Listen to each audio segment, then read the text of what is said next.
Hello, everyone, and welcome to today's webinar, Thinking Outside of the Box, Use of Hybrid PCR and Culture Approach for Identification of Bacterial Gastrointestinal Pathogens, presented by Dr. Erin McElvania, Director of Clinical Microbiology, NorthShore Univeristy HealthSystem. My name is Christy Jewell, and I'll be your moderator for today's event. Today's educational web seminar is presented by LabRoots and brought to you by BD. For more information on our sponsor, please visit bd.com. Now, before we get started, I would like to remind everyone that this event is interactive, and we encourage you to participate by submitting as many questions as you want at any time you want during the presentation.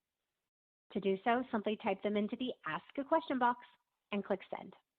We will answer as many questions as we have time for at the end of the presentation.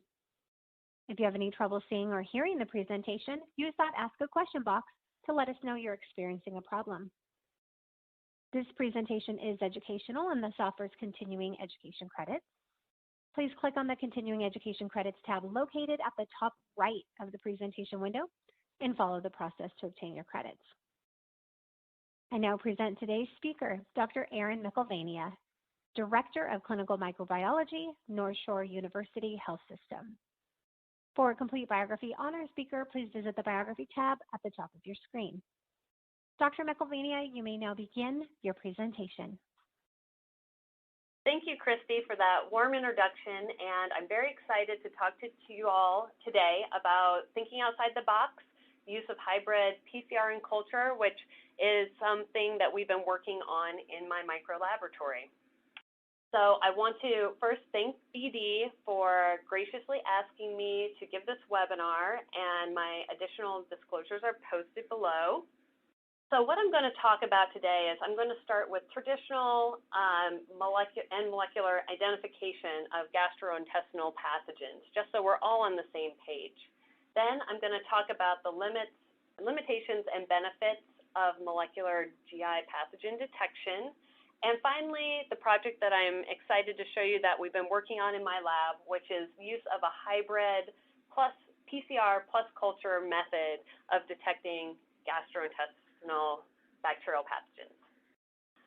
So for traditional methods, all of you probably know the stool culture, and you can see here all the different things that you might need to identify different enteric pathogens. You've got all the different media types that might be set up, biochemical testing, agglutination testing, and this is a lot of work for the technologists, and it also takes a long time, which is something that we can definitely improve upon. So as you've seen there, stool culture is one of the most time-intensive tests of all the different culture types we perform in the microbiology laboratory.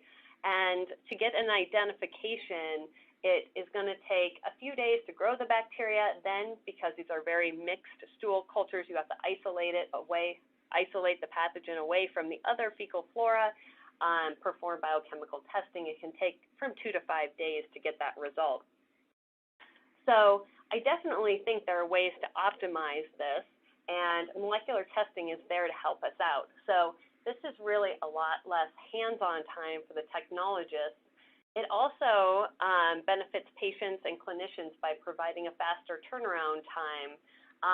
And by having that result earlier, they are able to either prescribe antibiotics if needed. If they had initially given antibiotics for suspicion of a bacterial infection, they could discontinue them at that time if the result was negative. And also, this can have public health implications. Once you know what pathogen you have, you can definitely take steps to prevent contact, prevent spreading that organism from the patient to other contacts in the family. There are many FDA-approved molecular platforms for gastrointestinal pathogen testing, and you can see them listed here. Really, when you're looking at what you might want to bring into your laboratory, there's a lot of different things you need to consider. One is, what is your specimen volume? Do you need something that can accommodate a larger testing volume, or is a small one-at-a-time method an approach that would work for your lab. You need to look at how long it will take to run the tests and what targets are on the panel, because different panels have many, many different configurations of targets, and you just need to pick the ones that are right for your patient population.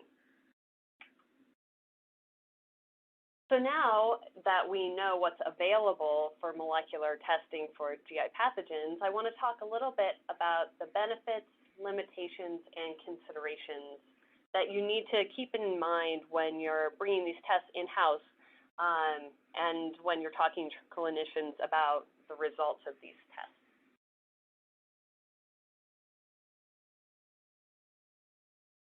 So one is increased sensitivity.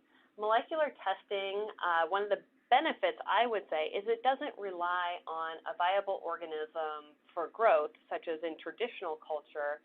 It only relies upon DNA of that organism being present. So, we find that using DNA testing only, these are very fastidious organisms in the stool, and so we find that often they die in transport and we're not picking them up. One of the first studies, the Luminex XTAG GPP, which is gastrointestinal panel, it was found to be more sensitive than traditional testing, specifically for Campylobacter, Salmonella, and C. difficile toxin, and a few of the viruses. And this was a study from several years ago.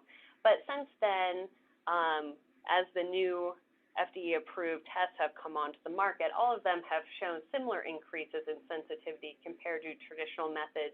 Many of the times, Campylobacter and Shigella seem to be two specific organisms that are very fastidious and can easily die in transport, and so those are ones that we see an increase in. Another thing that was noticed when molecular testing was implemented was that there were a much higher number of co-infections than previously suspected or detected using traditional culture methods. This is a study of the BioFire GI panel in which they tested over 1,500 specimens. And you must remember that the BioFire panel, it tests not just bacteria, but bacteria, viruses, and also some parasites. And what they found was that you can see half of their specimens, or just slightly less than half their specimens, at 46%, were negative, and then about another 35% were positive for one target, and a huge number were positive for 2, 3, 4, 5, and 1 for even 6 different targets. So this can really affect your interpretation and also your clinician's interpretation of the results, because they will definitely be calling you asking, why are there so many code detections identified? Also remember that these assays are qualitative, not quantitative, so you won't know the relative amount of DNA found for each organism. You'll just know that it's positive or negative. So it can be really hard to know what might be a pathogen. Is this patient carrying bacterial DNA of some of these pathogens in their stool asymptomatically? Were they getting over one illness and picking up another? Very, very hard to interpret some of these. The highest co-infection rate, what happened when we saw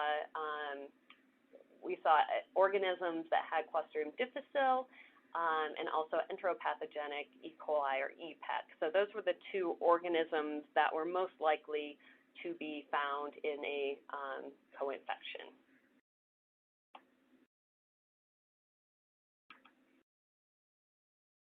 Another thing that you will need to keep in mind, depending on what panel you're picking to use for your lab, and you might want to think about this prior to picking a specific panel, is a lot of the multiplex assays have new targets that were not previously tested with routine stool culture, parasite, OMP, and viral detection.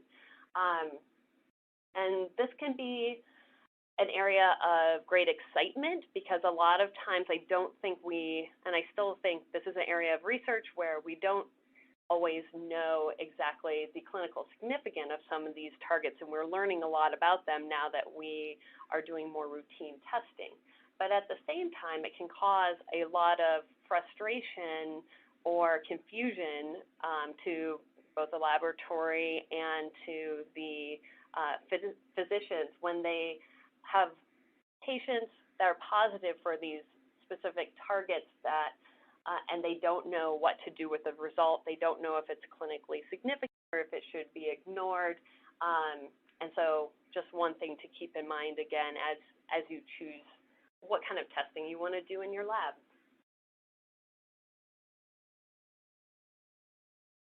So when we think about bacterial infection by culture, we generally test patients who have signs and symptoms of diarrhea. We find a pathogen, and we assume after treatment or after the passage of time, a self-limited infection will go away.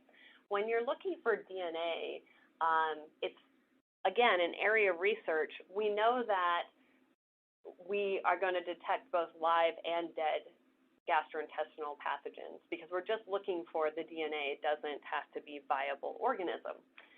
We also know that asymptomatic shedding is something that happens. So after the bacteria or virus, I would say, after it is no longer live or viable, it can persist, or remnants of DNA can be in the stool for weeks to months, after symptoms have resolved clinically and the patient is doing better.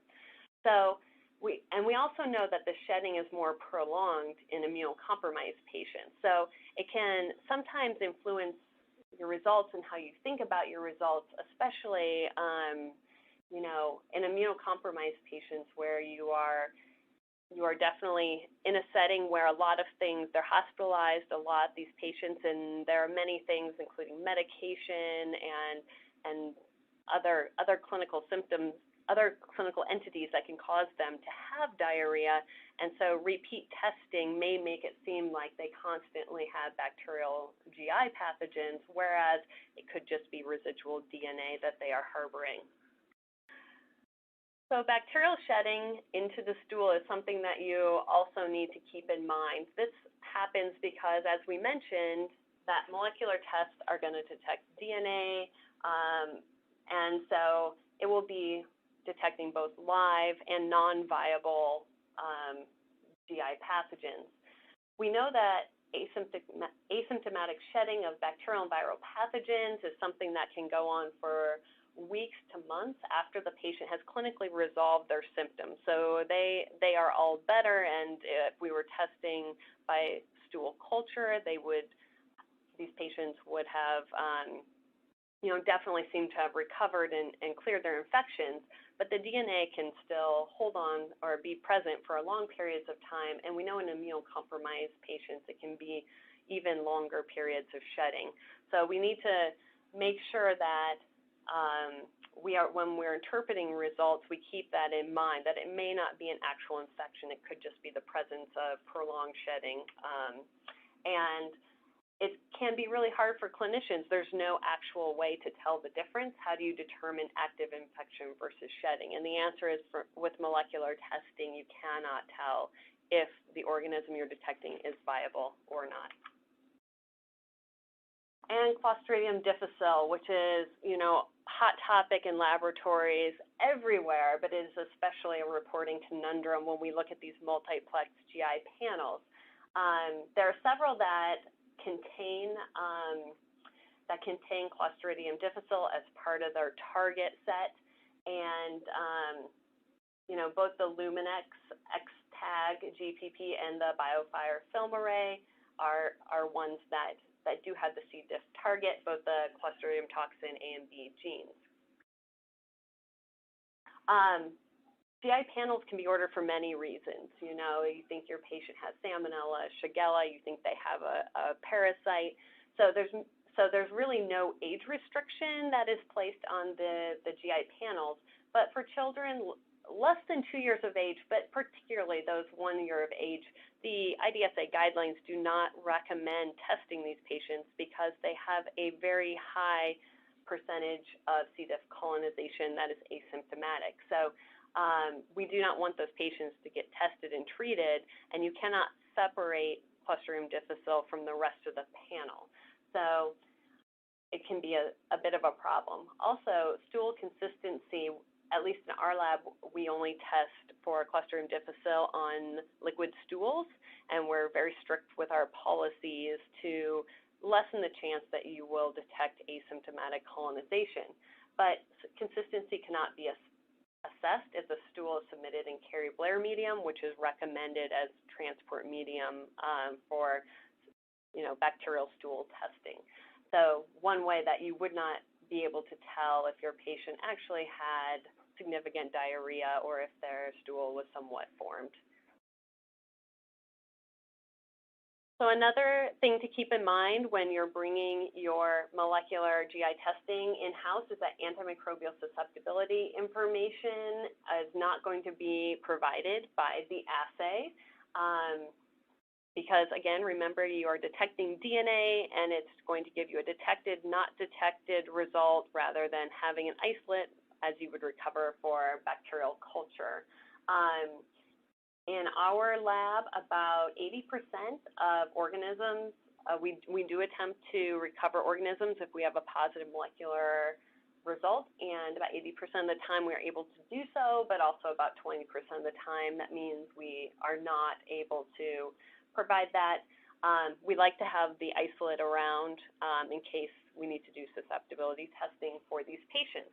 And the other reason we like to have the isolate is because we work very closely with our public health department. So reportable pathogens are something that microlabs have been sending into their state public health departments since the dawn of time. But now that we don't necessarily have the isolates to send, whose responsibility does it end up being to identify the organism? Is it the clinical lab or is it the public health laboratory? And right now that's kind of up in the air. It's a lab by lab decision, maybe a state by state or a county by county. In some cases, what is required to be sent in to public health. And sometimes they will agree to let you send in stool, the stool specimen rather than the isolate, so they can try to recover it there and help their public health laboratory outbreak investigations. So what happens if a pathogen is detected but you're not able to isolate in culture? So like I mentioned before, this is about the 20% of organisms that we're just not able to isolate. It is a somewhat interesting problem that we have developed now that we've increased our sensitivity of detection, but it's something you'll need to coordinate and keep in mind and coordinate prior to bringing molecular testing live in your houses, into your labs, how you're going to deal with these situations, because they definitely will happen. And molecular assays, the downside is you may not have an isolate some of the time, and there is the question about who's going to be responsible for isolating it. But overall, molecular testing can really help outbreak detection because, like I mentioned, traditional cultures, it just takes a long time between when the specimen is collected and when we're putting out a result. And then that's when the public health investigations really start if there's an outbreak. But by rapidly identifying these organisms and identifying patients that are positive more quickly, I think it can actually really help investigations with their timely reaching of patients to get information about where they've been and what they've been eating and identify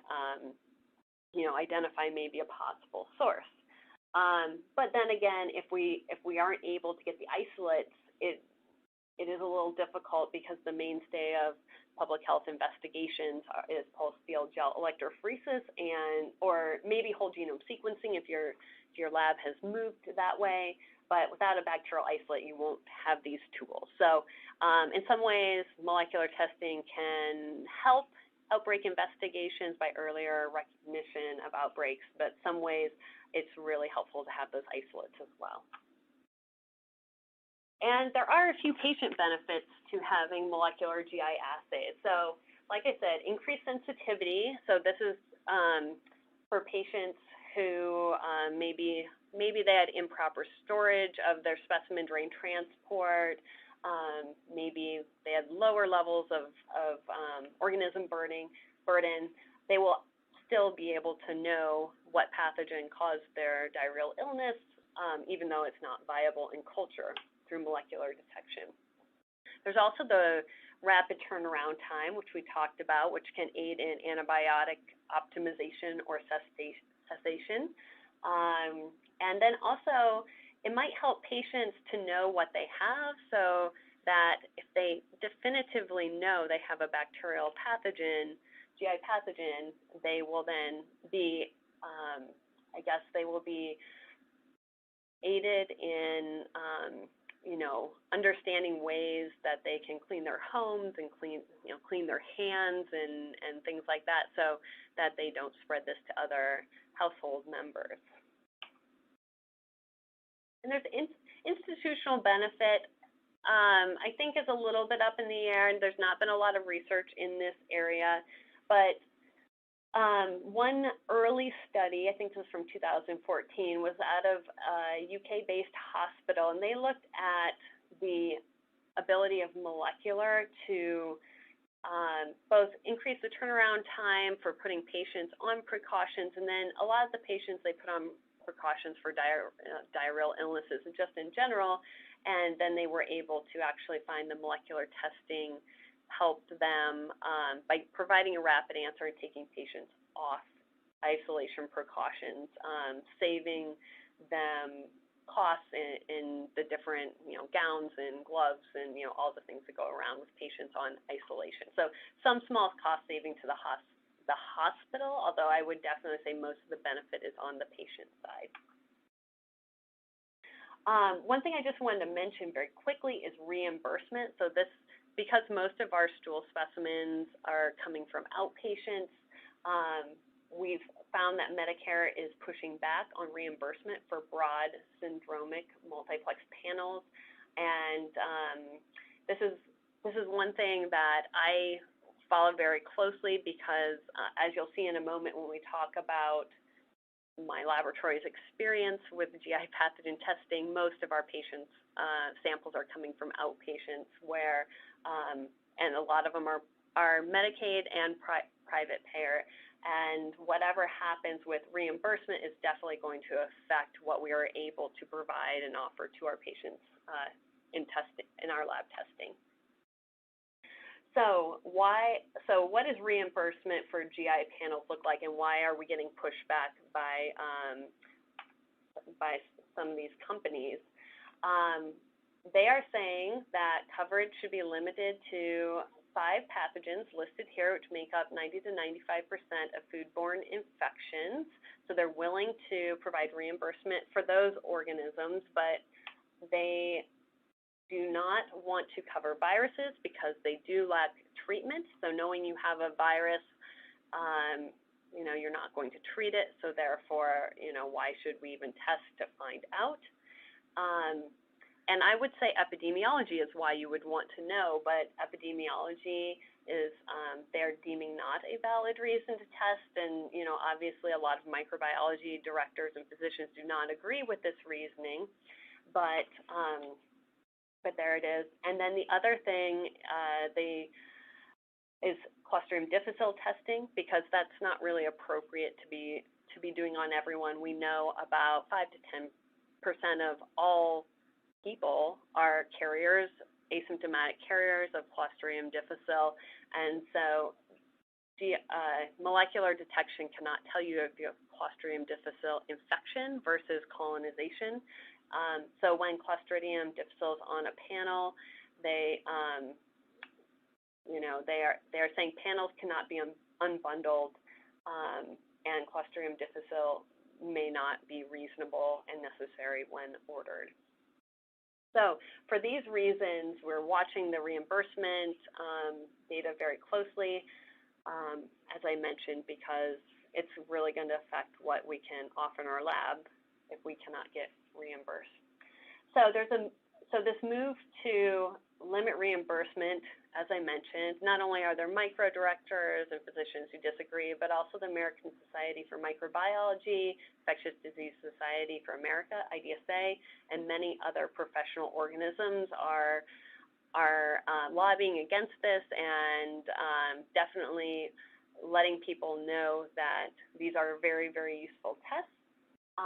A current proposal that's been put out is that for immunocompetent hosts, so your regular patient that comes into their PCP or their primary care physician office, Medicaid will cover up to 5 targets. If Clostridium difficile testing is indicated, they will cover up to 11, and if immunocompromised patient needs testing, then they will cover greater than 12 targets. And that kind of makes sense for some of the esoteric options that are on some of the panels, and it could make a big difference in an immunocompromised patient. It could really be causing serious disease. So that's where we're at right now. Keep an eye on that for sure. And with that, I'm going to talk a little bit about what we've done at our lab, taking all these factors. We definitely knew we wanted to go to molecular detection of GI pathogens, which I'll talk to you about in a second. And we took all the limitations and considerations into account in our patient population, and this is kind of what we've come up with. It's a little bit unusual. So as I said, like when we decided we wanted to go towards molecular testing, we had to ask ourselves a lot of different questions about which tests would work best for our lab.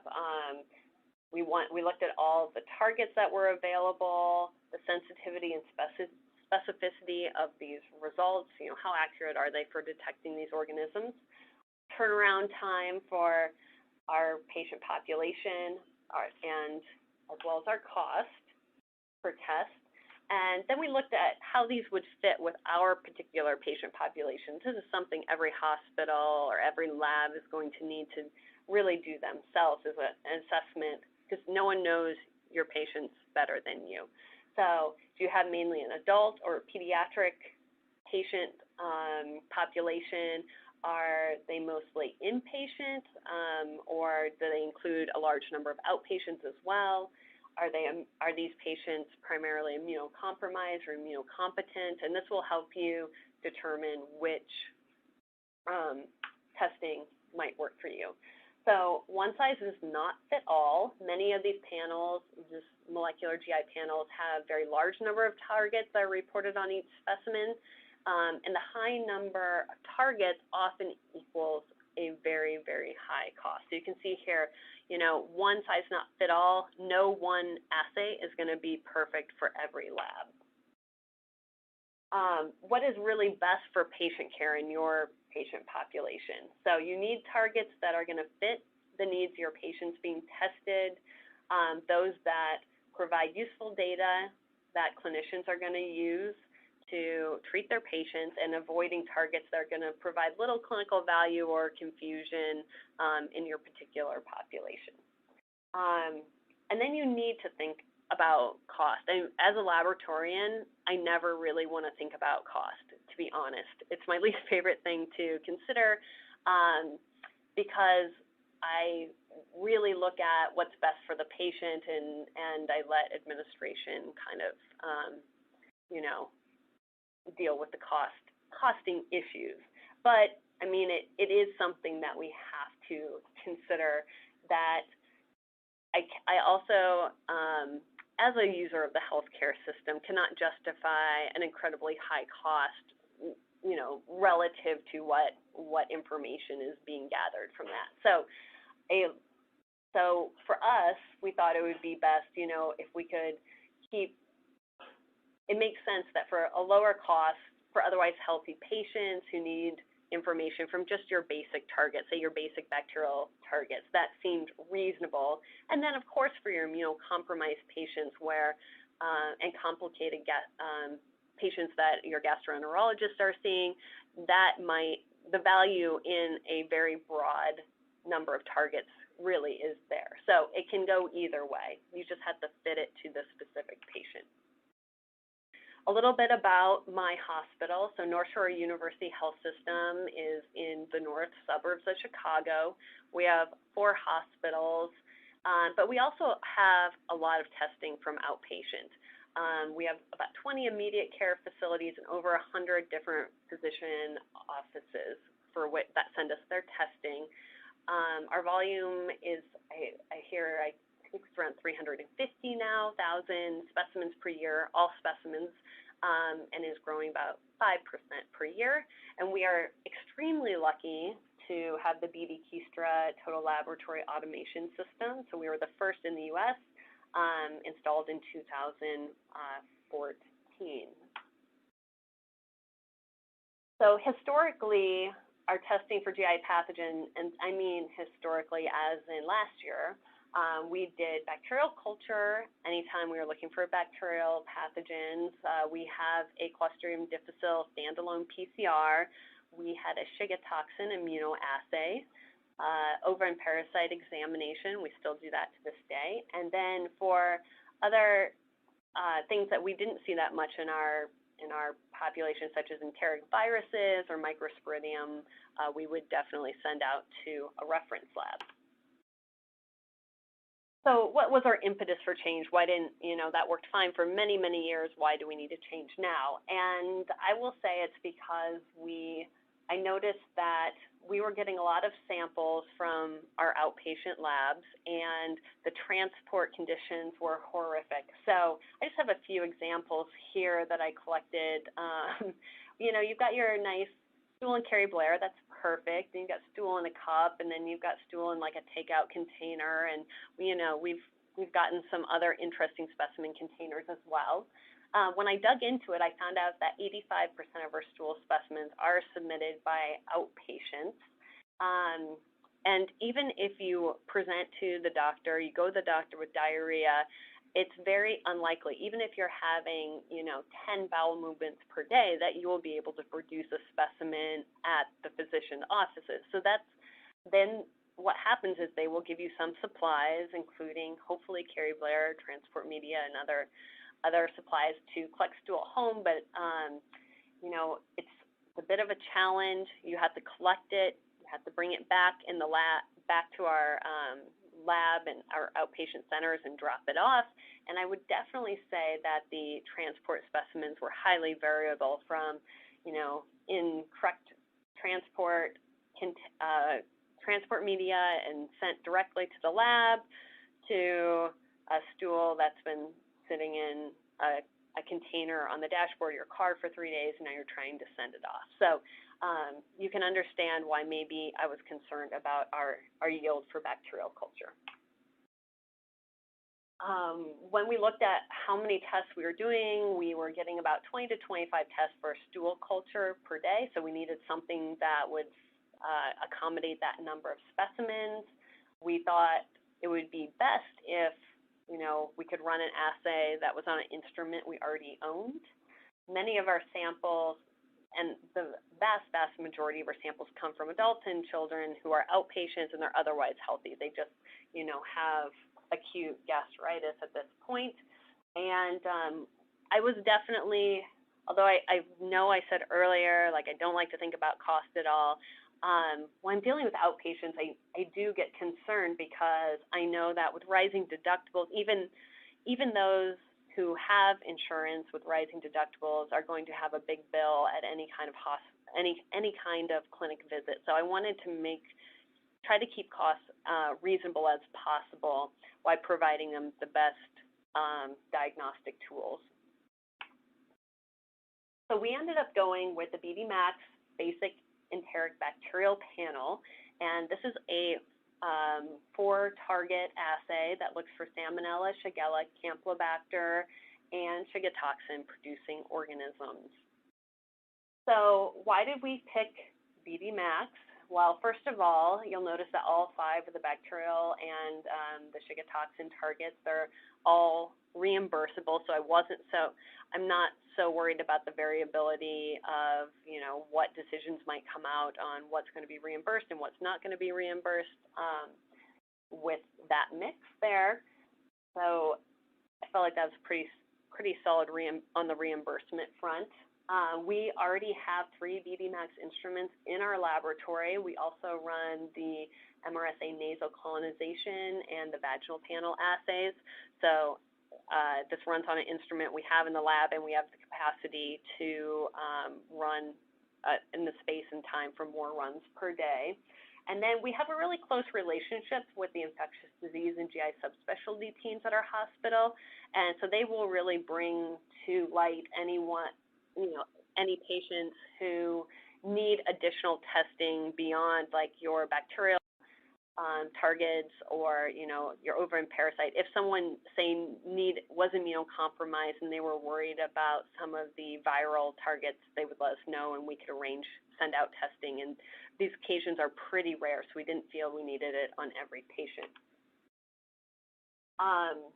So how did we validate this target or this assay? We ran 500 specimens last summer. These were physician-ordered stool cultures, and we just ran in the background the samples. And we'd run them once. If the specimen got an indeterminate result, then we would retest it once more. So our testing breakdown is we had 50 positives and 450 negatives. We specifically chose summer because that's when we tend to have a higher number of enteric pathogens, but still our numbers are not that high.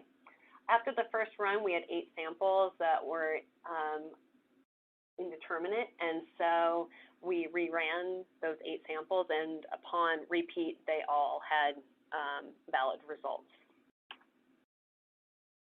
And what we ended up finding is that when you compare culture, which is in blue, and PCR, which is in gray, for the 3 bacterial targets on the BD Max assay, and the y-axis is number of positive specimens, you can see we had a slight increase in Salmonella. We had a 100% increase in Shigella that we identified by PCR, and a significant increase in Campylobacter as well. So for all targets, as expected, based on the literature,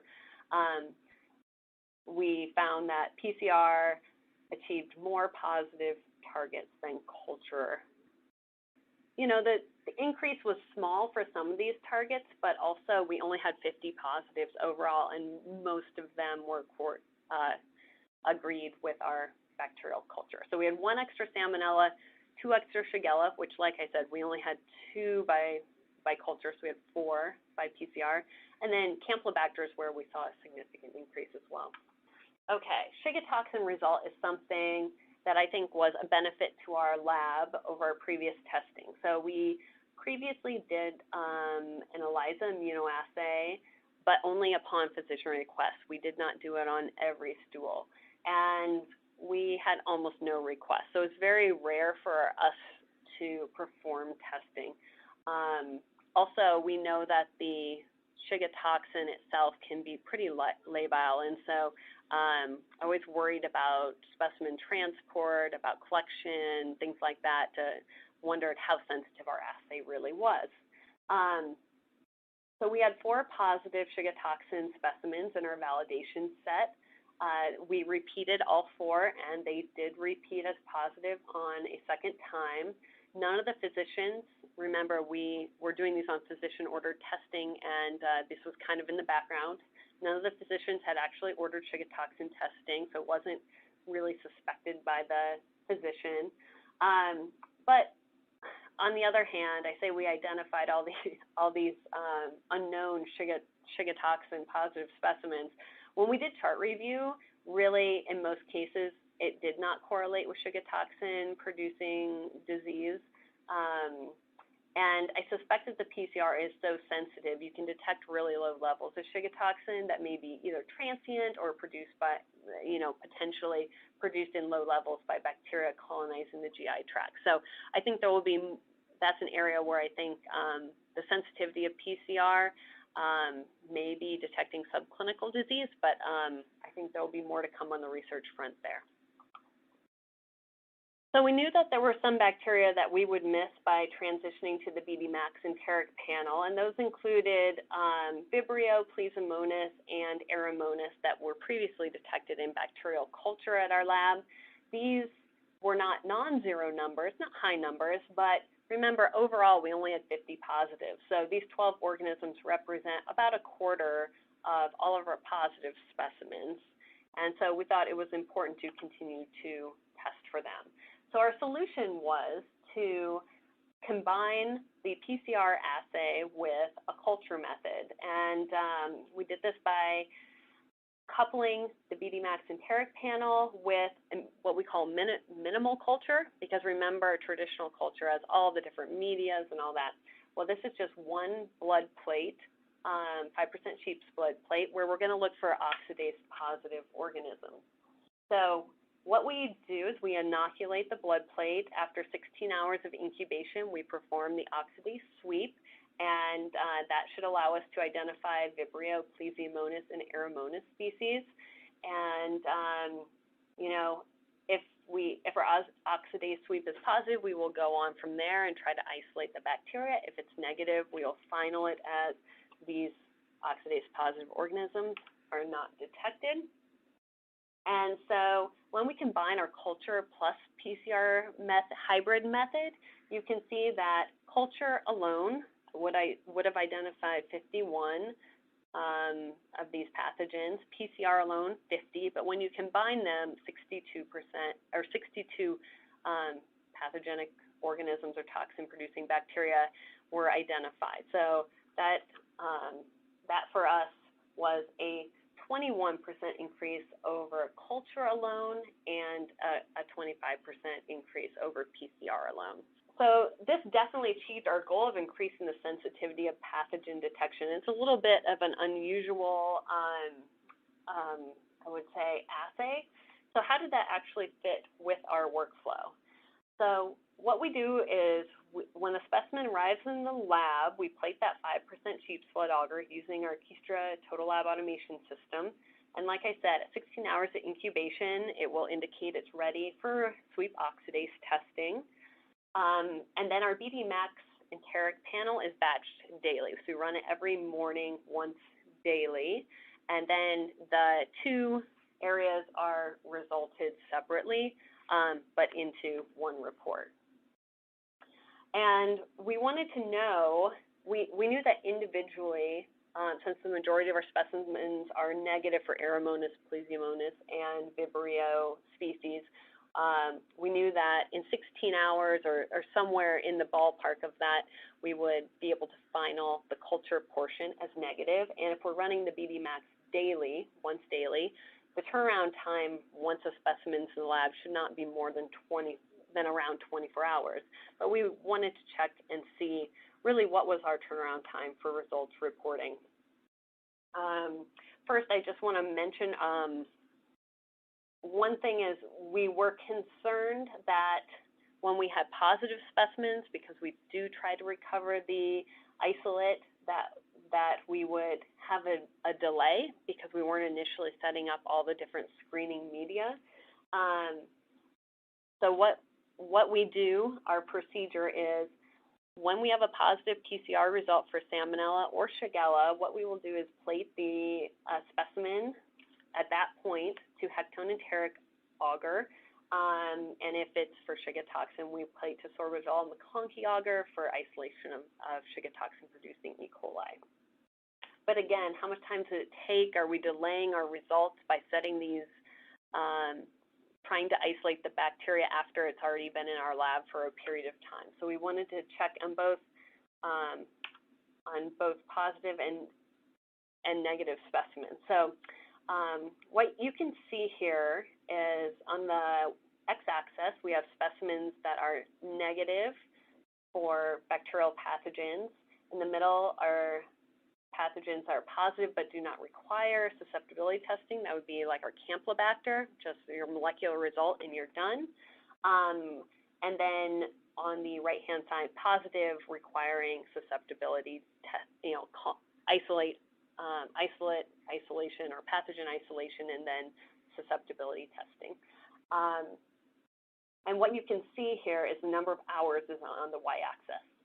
So the hybrid method is in blue, and the bacterial culture is in gray. And you can see that we have reduced our time that we're reporting our negatives by 22.4 hours. So that's nearly one full day. We were reporting out almost at 50 hours, and now we're down to about 27 hours. So just over one full day from the time the specimens hit our laboratory. Now, and it's exactly the same as you would expect for positive results such as Campylobacter, where you don't need to do where we do not routinely isolate and perform susceptibility testing. So you can see they're very similar. And what is really interesting is that even though we do not set up all of our selective media, if we just wait until we get a Salmonella or Shigella by our molecular assay and then try to isolate the organism. Really, that did not change our turnaround time. It's the same as it would have been if we had set up all that media in the first place. And I had a few questions about that. How could that really be true? But what's interesting is once you know what you're looking for, it's much easier to identify it. And also because of all of our plate reading happens on first shift. Anytime you're going to start to isolate a bacteria and perform susceptibility testing, it is going to take multiple days, and so eventually everything kind of gets synced up on first shift. So definitely we saw a huge benefit to our hybrid PCR plus culture method, including higher sensitivity of pathogen detection by 21 to 24% compared to either culture alone or the BD Max enteric panel alone. We found that our turnaround time for putting out results to our physicians decreased by more than 20 hours for all of our negative specimens, which, remember, was 450 out of the 500 we tested. And for those that were positive by the PCR panel but did not require susceptibility testing. And we are pleased to find that there's no difference and no delay in turnaround time for positive results requiring organism isolation and susceptibility testing. The other thing we found is because we are using this small four-target panel, it provided us highly sensitive rapid detection of bacterial GI pathogens for a quarter to a third the cost of other very large multiplex panels. Obviously, there are some limitations as well. In addition to bacteria, these large multiplex panels do include viral and parasitic targets. And for patients that need that, it can be cost-saving to bundle them all into one comprehensive and rapid identification system. It just depends on your patient population. And so I wouldn't say that multiplex panels are never cost-effective, but in our patient of otherwise healthy individuals, the small panel, I think, was definitely the way to go for us. Now, I talked today about the BD Max enteric bacterial panel, which has Salmonella, Shigella, Campylobacter, and Shiga toxin. They also do have an extended panel that, in addition to that, includes two of the organisms we were testing for by culture, Plesiomonas shigelloides and Vibrio species, as well as Yersinia enterolytica. And I definitely think that Yersinia enterolytica is one of the only bacterial pathogens that we're really not covering well for these days. We have a very small pediatric population, and we do work with our physicians to let them know if they suspect that they need to order it specifically, and then we'll set up additional media. But in our population, we get maybe one every few years. So we didn't feel like we really needed to go with the extended enteric bacterial panel just for that situation. If you are interested, depending on your population, you need to cover parasitic or viral panels or Clostridium difficile. Those panels are also available for BD. You can you can see there. And so they have those options available for you depending on your patient population. So with that, I just want to say, again, great thanks to BD for asking me to speak today. And I'm going to pass it over to Christy for the question and answer session, and I can't wait to hear all your comments. So thank you so much.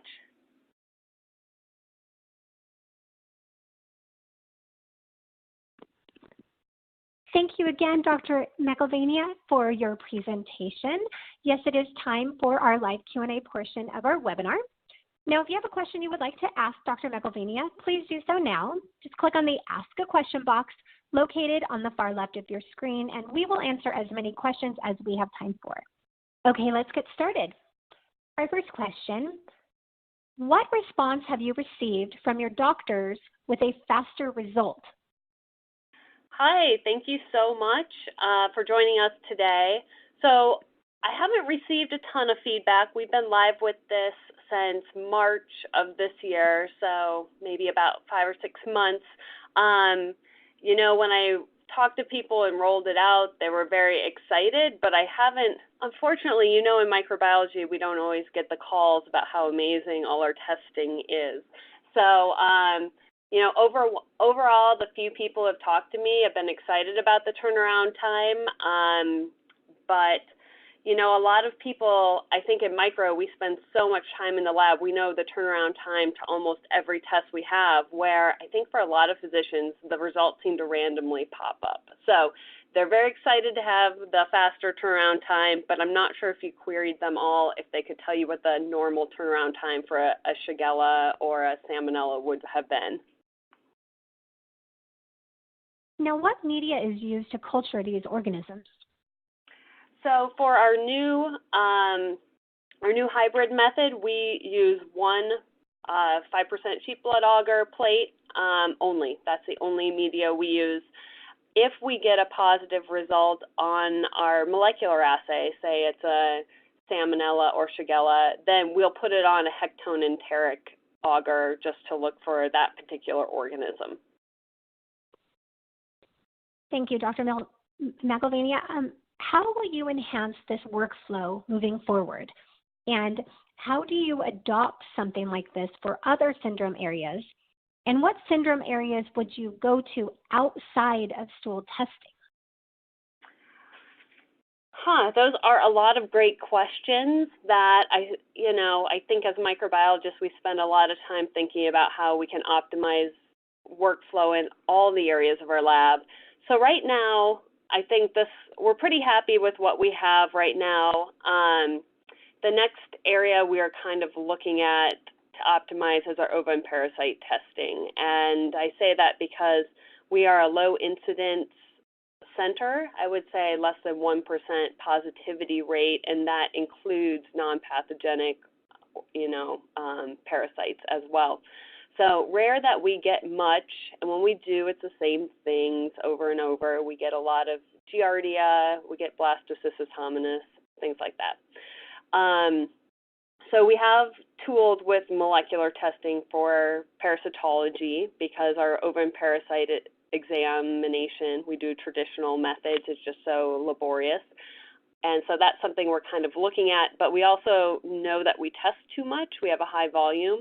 And a lot of that might, we need some stewardship around who gets tested for ova and parasites. It's not just part of stool testing. You need to have specific risk factors or travel history, things like that. So we're going to address the stewardship portion and then potentially move that to either PCR or maybe some kind of rapid antigen followed by PCR would probably be where we're leaning, but I'm always looking to do more research and see which methods could work best for us. Now, what do you mean by oxidase sweep, and what does the sweep mean? Okay, so this is something that we've done in the microbiology lab for a long time. We're not going, in a stool culture, there are tons of enteric flora that is there, and we are not going to, pick out every one and test them. So what we do is we plate the media, and we did this even as part of our routine traditional culture.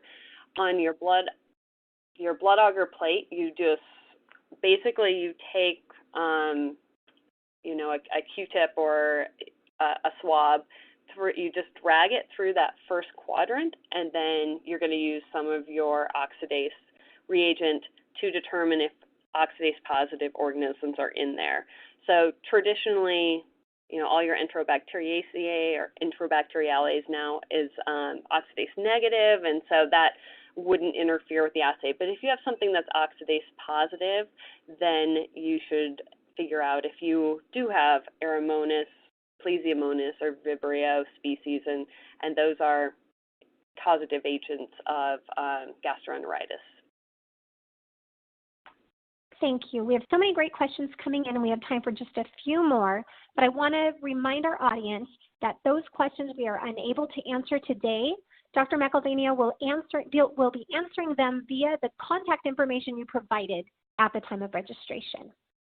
Okay, our next one, would you put O&P testing in on a molecular platform? Oh, so, well, this is one that, you know, I kind of talked about a little bit before.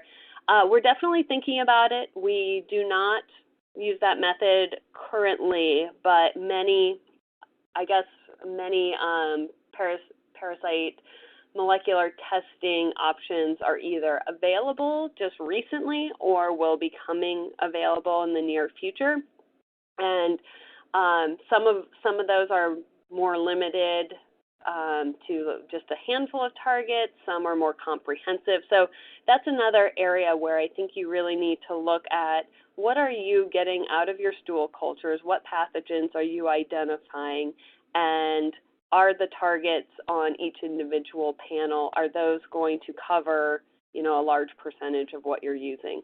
Again, a little bit concerned about the cost because most of our ovum parasite testing does come from outpatients, and even though a traditional ovum parasite examination is very labor intensive for the lab, it's not that expensive for the patient. So molecular will likely be more expensive, but again, if it could be more sensitive and then also help with our workflow, save our techs a lot of time and allow us to kind of restructure our parasitology bench, you know, it's something we're definitely looking into.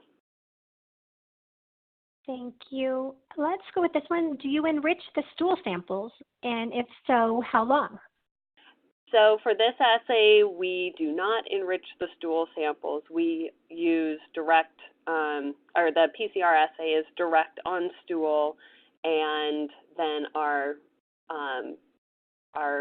5% sheep blood agar plate that's set up is also direct on stool. We don't use gram-negative broth or anything like that. When we do isolate or do have a molecular positive for Shiga toxin, we will put the stool in gram-negative broth, and then we incubate it overnight to see if, you know, there's a greater chance that we can recover that pathogen. But otherwise, we plate directly.